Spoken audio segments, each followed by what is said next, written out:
Hello everyone and welcome to the online learning platform of school Shiksha. मैं हूं आशिका सिन्हा और मैं आपको पढ़ाने वाली हूं सोशल साइंस। तो अब तक हमने सीएचएस एग्जाम की सोशल साइंस सेक्शन की बात की है। उसमें क्या क्या बात करी है हमने, उसके सिलेबस के बारे में और ट्रेंड एनालिसिस के बारे में। यानी हमने सिलेबस में देखा था कि आपके सीएचएस एग्जाम में कौन कौन से टॉपिक्स पूछे जाते, और ट्रेंड एनालिसिस में हमने ये जाना था कि किस टॉपिक से किन सालों में कितने क्वेश्चंस आए हैं। तो अब तक हमने ये समझ लिया है कि सिलेबस क्या है और कौन कौन से टॉपिक्स इंपॉर्टेंट हैं। अब सवाल ये उठता है कि इन टॉपिक्स को प्रिपेयर कैसे किया जाए कि हम लोग जो है अपना इस एग्जाम में सिलेक्शन ले पाए। तो आज इस वीडियो में हम लोग यही बात करने वाली है कि हमारी स्ट्रैटेजी क्या होनी चाहिए सोशल साइंस को लेके। ठीक है, आपका जो अप्रोच होता है अलग अलग सब्जेक्ट के लिए वो अलग होता है, क्योंकि सोशल साइंस अलग है, आपका साइंस एज अ सब्जेक्ट अलग है, मैथ्स अलग है। तो आपको सबको अलग अलग तरीके से पढ़ने की जरूरत होती है। तो हम लोग आज वही बात करने वाले हैं कि सोशल साइंस में किस तरह से हमें अपनी स्ट्रैटेजी रखनी होगी कि हम अच्छा परफॉर्म कर पाए सीएचएस एग्जाम में। ठीक है, तो स्टार्ट करते हैं। इससे पहले समझते हैं कि आपका जो सीएचएस एग्जाम है उसको थोड़ा समझ लेते हैं। ठीक है, उसके एग्जाम पैटर्न को देखते हैं, कितना वेटेज है सोशल साइंस का वो समझेंगे, और नंबर स्कीम मतलब कितने मार्क्स का आता है हम लोग ये समझने की कोशिश करेंगे। तो सबसे पहले अगर जानते हैं तो ये मोड ऑफ द टेस्ट क्या है, ये भी मैटर करता है कि आप कंप्यूटर पे टेस्ट दे रहे हो यानी ऑनलाइन दे रहे हो या ऑफलाइन दे रहे हो। तो यहाँ पे OMR बेस्ड होता है, मतलब आपको एक पेपर मिलता है जिसमें जितने भी क्वेश्चन हो हम लोग बात करेंगे, उसमें आपको टिक लगाना होता है या फिर जो सर्कल होता है उसको फिल करना होता है, OMR को फिल करना होता है। यानी पेन एंड पेपर मोड है। पेपर होगा, आपके पास पेन होगा, क्वेश्चन पेपर होगा, आप उसको देखिए, क्वेश्चन के अनुसार अपने OMR शीट पे आपको आंसर लगाना होता है। ठीक है, टेस्ट का पैटर्न क्या है, क्या सब्जेक्टिव होता है यानी कि आपको क्वेश्चन आंसर भी लिखने होते हैं, कोई क्वेश्चन पूछा आपको वर्ड्स में आंसर लिखने, नहीं ऐसा नहीं होता, ये ऑब्जेक्टिव टाइप होता है। ठीक है, आपको ऑप्शंस दिए रहेंगे यानी मल्टीपल चॉइस क्वेश्चंस, कि आपको एक क्वेश्चन होगा उसके 4 ऑप्शंस आपको दिए होंगे जिसमें से एक सही होगा और फिर आपको उसको करेक्ट करना होगा OMR शीट पे ऑफकोर्स। ठीक है, फिर आगे बात करें सिलेबस यानी किन किन सब्जेक्ट से आपके क्वेश्चन आते हैं। तो English, Hindi, mathematics, social science and science, और हमारा फोकस कौन में होगा अभी, सोशल साइंस में। ठीक है, अब टोटल नंबर ऑफ क्वेश्चन जानते हैं। There will be one question paper which will have 100 MCQs and all questions are compulsory. ऐसा नहीं है कि आप 100 क्वेश्चन है तो आपको 80 ही बनानी है, 70 ही बनाने, आपको 100 में से 100 क्वेश्चन जो है वो अटेम्प्ट करने हैं। ठीक है, एक ही क्वेश्चन पेपर मिलता है और इसमें 100 क्वेश्चन होते हैं। कितने क्वेश्चन, 100 क्वेश्चन। ठीक है, तो क्या सारे क्वेश्चन अटेम्प्ट कर सकते हैं, अगर गलत हुआ तो क्या मार्क्स कटते, नहीं, यहाँ पे एक भी नेगेटिव मार्किंग नहीं है। ये ज्यादा जरूरी है समझना, क्योंकि अगर नेगेटिव मार्किंग नहीं है, अगर होती तो आप सोच समझ के आंसर मार्क करते कि अगर ये गलत हो गया तो हमारे जो सही मार्क्स है आए हैं, मतलब उससे भी मार्क्स कट सकते हैं। लेकिन यहाँ पे कोई भी नेगेटिव मार्किंग नहीं है, तो आपको अगर नहीं भी आता है तो आप उस पर रिस्क लेके, रिस्क तो है ही नहीं क्योंकि नेगेटिव मार्किंग नहीं है, मतलब आप सारे इसको अटेम्प्ट कर सकते हैं। और एक क्वेश्चन के होते 3 मार्क्स, और 100 अगर क्वेश्चन है तो 100 into 3 यानी आपका टोटल पेपर 300 मार्क्स का होता है। ठीक है, ये ध्यान में रखिएगा। अब आगे चलते हैं, सोशल साइंस से परीक्षा में कितने सवाल आते हैं, यानी टोटल क्वेश्चंस आपके कितने 100। अब उसमें से सोशल साइंस अलग अलग सब्जेक्ट्स है ना, English, Hindi, maths, science and social science. तो उसमें सोशल साइंस का कितना वेटेज होता है, 20, यानी आपके 100 में से 20 क्वेश्चंस आते हैं, और 20 into 3 करें तो यानी 300 में से 60 मार्क्स आपके सोशल साइंस आपको दिला सकते हैं। तो ये बहुत ज्यादा इंपॉर्टेंट है, तो आपको पढ़ना जरूरी है सोशल साइंस। ये नहीं हो सकता कि मैथ साइंस पढ़ लिया तो सोशल साइंस पढ़ने की जरूरत नहीं है, नहीं, ये इक्वल वेटेज लगता है आपके सीएचएस एग्जाम में, तो ये इक्वली इंपॉर्टेंट है। अब बात करते हैं कि हमने सिलेबस तो जान लिया है, ठीक है, अब उसको पढ़ना कैसे, हमारी स्ट्रैटेजी क्या होनी चाहिए सोशल साइंस को पढ़ने के लिए। तो इसके लिए बहुत सारी चीजें, बहुत सारे पॉइंट्स है जो आपको दिमाग में रखने हैं, और आपको ये PPT तो मिल ही जाएगी। ठीक है, तो फिर हम लोग शुरू करते हैं।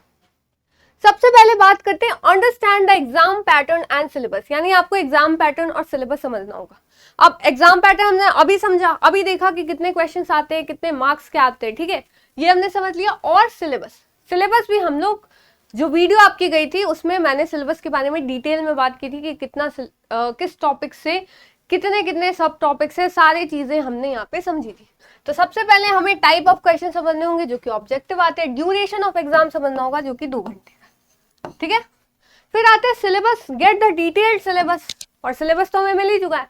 तो ये सबसे पहले हमने पेपर उठाया या कहीं से सिलेबस के बारे में पता कर लिया कि कितने देर का एग्जाम होता है, कैसे होता है और क्या क्या सिलेबस है। ठीक है, पहला स्टेप हमारा ये। सेकंड क्या आते हैं, क्रिएट अ स्टडी प्लान। अब आपको एक स्टडी प्लान की जरूरत है, क्योंकि आप एक दिन साइंस पढ़ रहे, फिर 4 दिन बाद मैथ्स पढ़ रहे, फिर 6 दिन बाद सोशल साइंस पढ़ रहे, तो ये एक कंसिस्टेंसी तो बनी ही नहीं। तो उसके बिना आपका एग्जाम में अच्छे तरह से आप परफॉर्म नहीं कर पाएंगे। आपको एक कंसिस्टेंसी के साथ एक प्रिपेयर करने की जरूरत है। ठीक है, तो इसके लिए आपको एक स्टडी प्लान बनाना चाहिए, यानी कि डेली शेड्यूल। आपको डेली कुछ ना कुछ पढ़ना चाहिए, मतलब जितने भी आपके सब्जेक्ट्स हैं उनको इक्वली टाइम आपको देना होगा। जैसे allocate specific hours each day for study.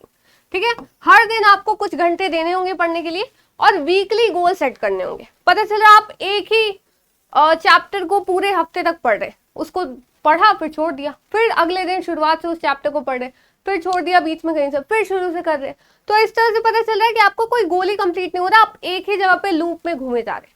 तो ये नहीं होना चाहिए। आपके वीकली टारगेट्स होने चाहिए कि इस वीक में ये टॉपिक या ये चैप्टर मैं कंप्लीट कर लूंगा या कर लूंगी, और फिर आपको उसको कंप्लीट करना है।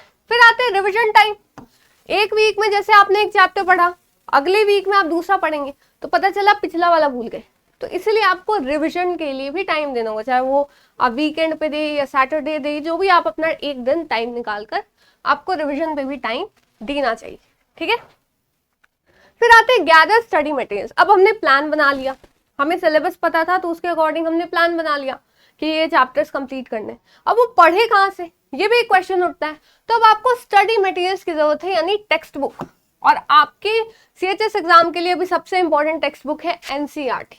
ठीक है, कौन सी है, एनसीईआरटी। तो आपको उसको इस्तेमाल करना चाहिए, और साथ साथ प्रीवियस ईयर पेपर्स, क्योंकि अगर आप उसको भी सॉल्व करते हो तो आप देखोगे कि सीएचएस में कई बार क्वेश्चंस रिपीट होकर आते भी। जैसे रेड डेटा बुक के बारे में क्वेश्चन रिपीट हुआ था, वापस से पूछा गया था। ऋग्वेद के बारे में भी क्वेश्चन रिपीट हुआ था। तो आपको प्रीवियस ईयर पेपर भी गैदर करने, ठीक है, मतलब आपके पास होने चाहिए अगर आप प्रिपेयर कर रहे हैं सीएचएस एग्जाम के लिए। फिर आते हैं स्टडी टेक्निक्स। अब हमें सिलेबस भी पता है, हमने प्लान भी बना लिया, हमारे पास स्टडी मटेरियल भी। अब इसको पढ़ना किस तरीके से, तो सबसे पहले आपका जो सिलेबस है वो आपके दिमाग में बैठ जाना चाहिए। ठीक है, एक बार में नहीं बैठेगा कि एक ही बार पढ़ा और एक बार में आपको कंठस्थ याद हो गया, ऐसा नहीं हो सकता। आपको एक्टिव लर्निंग करनी होगी, मतलब आप सिलेबस को देखो, उससे क्वेश्चन फॉर्म करो। ठीक है, और उसको समराइज करो। पूरा सिलेबस आप बार बार नहीं पढ़ सकते, तो उसको समराइज करिए, उस पर डिस्कशन करिए, उस जो भी डाउट्स है उसको क्लियर करिए। तो ये करके आपको जो सिलेबस है वो अच्छे से आपके दिमाग में बैठ जाएगा। ये तुरंत नहीं होता है, ये आपको लंबा टाइम चाहिए प्रिपेयर करने के लिए। ठीक है, फिर आते हैं नोट्स। और नोट्स बनाइए, क्योंकि अगर आप एक पूरा एनसीईआरटी का एक चैप्टर उठाते हैं, उसको एक बार पढ़ लेते हैं, आपको एक बार में समझ में आ गया, लेकिन जब आप रिवाइज करने जाओगे तो आप पूरा चैप्टर एक बार में बैठ के नहीं पढ़ोगे, उससे आपका टाइम भी ज़ाया होगा। और एग्जाम के एक दिन पहले तो इतने सारे चैप्टर पढ़ना बिल्कुल इम्पॉसिबल है। तो इसलिए आपके कंसाइज नोट्स होने चाहिए। अब नोट्स ऐसे भी नहीं होने चाहिए कि दूसरी किताब आपने लिख दी, नोट्स ऐसे होने चाहिए कि आप किताब को शॉर्ट करके लिख रहे हो। तो एक कंसाइज नोट्स होने चाहिए ताकि आपका क्विक रिविजन हो सके। फिर आते हैं माइंड मैप्स। अगर आप एक दिन पहले पढ़ रहे हो या आपको एक बार में एक पन्ने पे, एक या दो पन्ने ज्यादा से ज्यादा, उसमें आपका अगर पूरा चैप्टर लिखा है तो फिर आपके लिए बहुत ज्यादा हेल्पफुल होता है।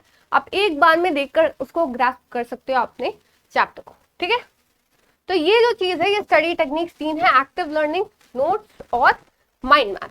ठीक है, आगे चलते हैं। और आपको डेली प्रैक्टिस करनी चाहिए, चाहे वो डेली बेसिस पे हो, मंथली बेसिस पे हो। डेली बेसिस पे कैसे कर सकते हैं कि आपने आज जो पढ़ा उससे आपने कुछ क्वेश्चंस कर लिए।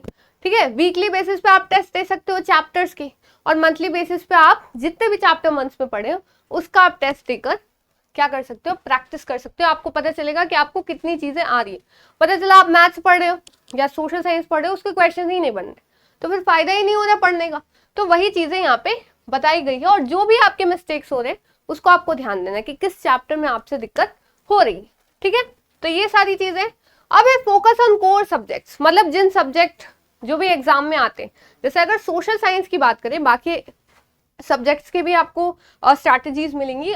मैं स्पेशली अगर सोशल साइंस की बात करूं तो आपको की डेट्स याद होनी चाहिए कि किस डेट पे क्या हुआ था, क्योंकि इसमें हिस्ट्री की चीज आती है, ज्योग्राफी में कभी कभार डेट्स आते हैं, और जो आपका सिविक्स का पार्ट है या पॉलिटिकल साइंस है उसमें भी आता है। ठीक है, इवेंट्स होते हैं ढेर सारे और कॉन्सेप्ट भी होते हैं।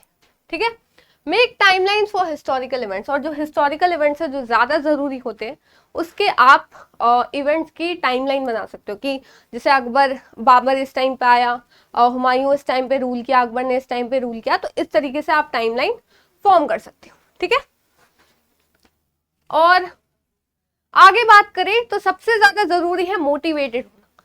मतलब क्या, जब आप प्रिपरेशन शुरू करते हो ना तब आप बहुत ज़्यादा मोटिवेटेड कर लेंगे कर लेंगे, और 1-2 महीने या एक महीने में ही वो जो मोटिवेशन है वो पूरा सीधा डाउन हो जाता है। क्या कभी आपके टेस्ट में मार्क्स नहीं आते तब आपका मोटिवेशन चला जाता है, लेकिन वो बात नहीं, ठीक है, ऊपर नीचे होते रहता है। और बात ये है कि अगर आपसे गलती हो रही है, आपके टेस्ट में मार्क्स कमा रहे हैं, तो उसमें उदास होने की बात ही नहीं। आपको देखना है कि आपका वीक पॉइंट कौन सा है, क्योंकि स्ट्रॉन्ग पॉइंट तो आपका डेवलप हो चुका होगा। वीक पॉइंट आपको देखना है कि कहाँ आपसे गलती हो रही, और उस चैप्टर पे आपको ज्यादा ध्यान देने की फिर जरूरत होगी, और फिर आप अच्छा परफॉर्म कर सकते हैं। ठीक है, तो मोटिवेटेड रहना भी जरूरी है। तो ये जो है उतना कॉम्प्लेक्स भी बात नहीं थी, ये बहुत सिंपल बात है। क्या कि आपको पहले सिलेबस समझना है, स्टडी मटेरियल को देखना है, और फिर प्रीवियस ईयर क्वेश्चंस लेकर आपको प्रिपेयर करने हैं एक्टिव लर्निंग से, नोट्स से और माइंड मैप से। तो इतनी बात हमने कर ली है। तो अब ये सब इतनी सारी चीजें, जैसे आपको हर चीज चाहिए, स्टडी मटेरियल चाहिए, नोट्स चाहिए, ये हर चीज अब ऐसा नहीं कि नहीं कर सकता कोई भी खुद से, बहुत कोई कर सकते हैं, लेकिन अगर आपको एक प्रॉपर गाइडेंस मिलती है तो आपके बहुत सारे काम इजी हो जाते हैं। जैसे आपको अगर नोट्स प्रोवाइड करा दिए जा रहे तो आपका नोट्स बनाने में जो टाइम है वो नहीं जाएगा, है ना। और आप बाकी जैसे आपका स्कूल भी होता है तो वो भी आपको मैनेज करना होगा, और साथ साथ ये सारी चीजें भी। तो अगर आपको गाइडेंस चाहिए, आपको हेल्प चाहिए, नीड है आपको, तो आप हमारा अभिमन्यु बैच जो है वो लॉन्च हुआ है, उसको आप ज्वाइन कर सकते हैं through our app, that is school Shiksha. आप उसको डाउनलोड करिए और आप हमारा जो अभिमन्यु बैच है उसको ज्वाइन कर सकते हैं। अब इसका फायदा क्या होगा, ठीक है, ऐसे ही नहीं कह रहे, फायदा क्या होगा सबसे पहले ये जानते हैं कि आपको एग्जाम पैटर्न सिलेबस समझ में आ चुका है। फिर क्या है, स्टडी प्लान, कि डेली आपको कुछ घंटे देने। अब डेली आपकी लाइव क्लासेस होंगी तो आप उसमें अपना टाइम दोगे, आप उसको पढ़ोगे। वीकली गोल्स में क्या आ जाता है कि आपको चैप्टर वाइज जो है वो टेस्ट में मिलेंगे, आपको डीपीपीज मिलेंगी, मतलब आप डेली क्वेश्चन प्रैक्टिस कर सकते हो, जिससे आपको पता चलेगा कि आप जो पढ़ रहे हो वो आपको आ भी रहा है या फिर नहीं। रिविजन के लिए आपके लिए वही मॉक टेस्ट भी मिलेंगे, आपको बाद में फुल मॉक टेस्ट मिलेंगे, और फिर आपको प्रैक्टिस सेट्स मिलेंगे ताकि आप रिवाइज कर सको जो भी आपने पढ़ा है। स्टडी मटेरियल की बात करें तो ये आपको प्रोवाइड कराए जा रहे हैं, जैसे एनसीईआरटी। अब एनसीईआरटी आपको पढ़नी है ना, तो पढ़ाने वाला भी चाहिए आपको, जो आप एकदम डिटेल में पढ़ सको प्रैक्टिस के साथ। तो इस बैच को ज्वाइन करके आप वो सारी चीजें कर सकते हो। साथ साथ प्रीवियस क्वेश्चंस आप हमारे जो ऐप है शिक्षा ऐप, या फिर आप हमारे टेलीग्राम चैनल पे, जिसका डिस्क्रिप्शन में लिंक होगा, ठीक है, डिस्क्रिप्शन में लिंक होगा, आप वहां से जाकर देख सकते हो। प्रीवियस क्वेश्चंस आपको अवेलेबल करा दिए जा चुके हैं। ठीक है, आगे चलते हैं। स्टडी टेक्निक, जैसे एक्टिव लर्निंग, अगर क्लास में बैठे हो, लाइव क्लास अगर कर रहे हो, तो आप आपसे डायरेक्ट देखकर डाउट भी सॉल्व कर सकते हो, अपने टीचर से डायरेक्ट इंटरेक्ट कर सकते हो, उसी समय डाउट पूछ सकते हो। नोट्स की बात करें तो वो आपको प्रोवाइड करा दिए जाएंगे, है ना, तो आपको नोट्स बनाने में जो टाइम वेस्ट होगा वो यहाँ पे नहीं होगा। और साथ साथ माइंड मैप्स भी आपको यहाँ पे दिए जाएंगे, कि आपको एक पूरा चैप्टर दिया जा रहा है एक रिविजन के तौर पे, पूरे नोट्स, और साथ साथ उसके माइंड मैप्स भी आपको प्रोवाइड कराए जाएंगे। तो आप एक बार में देखकर, ये जो आपको बनाने में टाइम वेस्ट होता या इधर उधर सर्च करने में, जो कि बहुत मुश्किल से मिलते हैं, तो वो आपका वेस्ट नहीं होगा।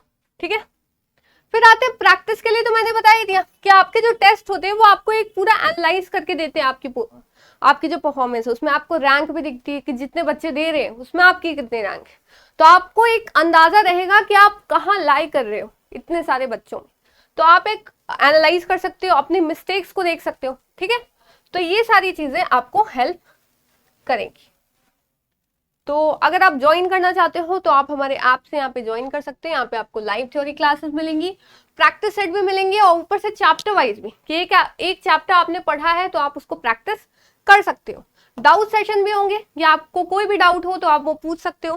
प्रीवियस ईयर पेपर भी मिलेंगे विद सोल्यूशन, ठीक है, सोल्यूशन के साथ, कि अगर आपसे सॉल्व नहीं हो रहे तो हम आपको सॉल्व करके देंगे। फिर है आपको एक व्हाट्सएप नंबर जो है वो दिया जाएगा, जो कि गाइड करेगा आपको फ्रॉम फॉर्म फिलिंग से लेकर जब आपका रिजल्ट आ जाएगा उसके बाद काउंसलिंग तक ये आपको गाइड किया जाएगा।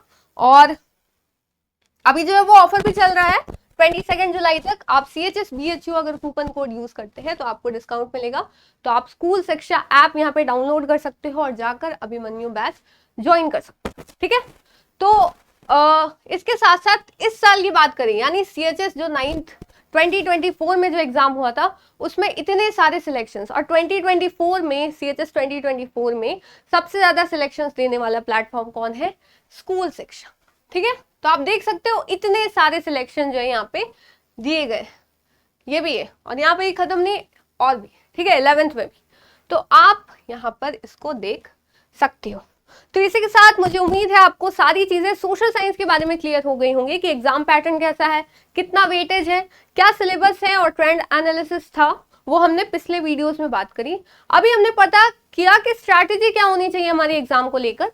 ठीक है, तो और साथ साथ मैंने बताया कि अगर आप अच्छे से प्रिपेयर करना चाहते हैं तो आप हमारा बैच ज्वाइन कर सकते हैं। तो उम्मीद है आपको सारी बातें समझ में आई होंगी। तो मिलते हैं आगे के वीडियोस में, तब तक के लिए thank you so much and bye bye.